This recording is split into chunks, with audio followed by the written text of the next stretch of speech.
আসসালামু আলাইকুম সুপ্রিয় দর্শক, আপনাদের ভালোবাসা আসলাম এক জীবন গল্প নিয়ে আমরা শুনবো তার জীবন কাহিনী। আসসালামু আলাইকুম। ওয়ালাইকুম আসসালাম। আসসালামু আলাইকুম। ওয়ালাইকুম আসসালাম। আপু কেমন আছেন? আছি মোটামুটি ভালো। আপনি কেমন আছেন? এই তো আলহামদুলিল্লাহ, আল্লাহ তাআলা রাখছে ভালো। আপু আপনার নামটা কি? আমার নাম মোসাম্মদ বৃষ্টি খাতুন, আপনার হোম ডিস্ট্রিক্ট?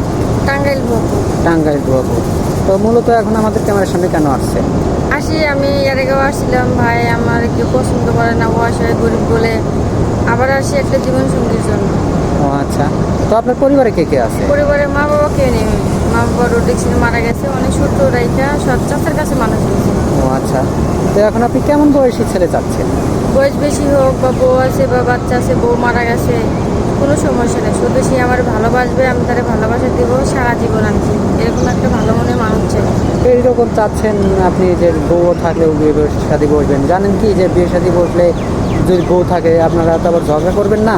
বা না করবো কেন? স্বামী ঠিক থাকলে আমি ঠিক থাকলে সব ঠিক। সে আপনারা তোমার কি বড় দুজন বোনের মতো। বড় বোনের মতো মিলেমিশে হ্যাঁ থাকবেন নাকি? থাকবো। সে যাক, দুটা বললো আমি কিছু বলবো না। আমি সব ওকে বড় ঠিক বোন। আছে, অনেক সুন্দর কথা বলছেন যে সে বড়, সে দুইটা কথা বললেও আমি কিছু বলবো না, আমি চুপ করে থাকবো। আচ্ছা আপু, আপনার কি ফোন আছে? না আমার ফোন নাই। আমি ফোন কিনবো কিভাবে? থাকার মতো জায়গা নাই। একটা ছোট একটা ভাঙা ঘর আছে, তার ভিতরে থাকি। এক মুঠো ভাত অন্যজনের টেলার্সে কাজ করে খাই।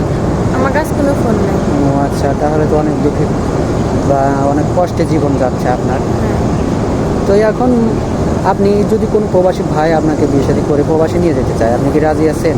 হ্যাঁ, সে প্রবাসী কেন? সে যদি বলে যে আমার বউকে আমি গাছ তুলে রাখবো, যেখানে নিয়ে যাবে আমি সেখানেই যাবো। আমি যেখানে রাখবি সেখানেই যাবো। ও আচ্ছা, অনেক সুন্দর কথা বলছেন যে সাপোজ ধরেন অনেক প্রবাসী ভাইয়ের বউ পরকীয়া করে চলে গেছে বা আপনাকে বিয়ে শাদী করে সে চলে গেল বা অনলাইনের মাধ্যমে বিয়ে শাদী করলো, আপনি তো আবার পরকীয়া করে অন্য ছেলের সাথে চলে যাবেন না? কেন যাব? তাকে আমি দেখে শুনে বিয়ে শাদী করতেছি, সে আমাকে করতেছে। মরি বাসি তার সাথে। তার ঘরে যাবো লাল শাড়ি পরে, আসবো সাদা শাড়ি পরে বিয়ে ও হবে। আচ্ছা, অনেক সুন্দর কথা বলছেন।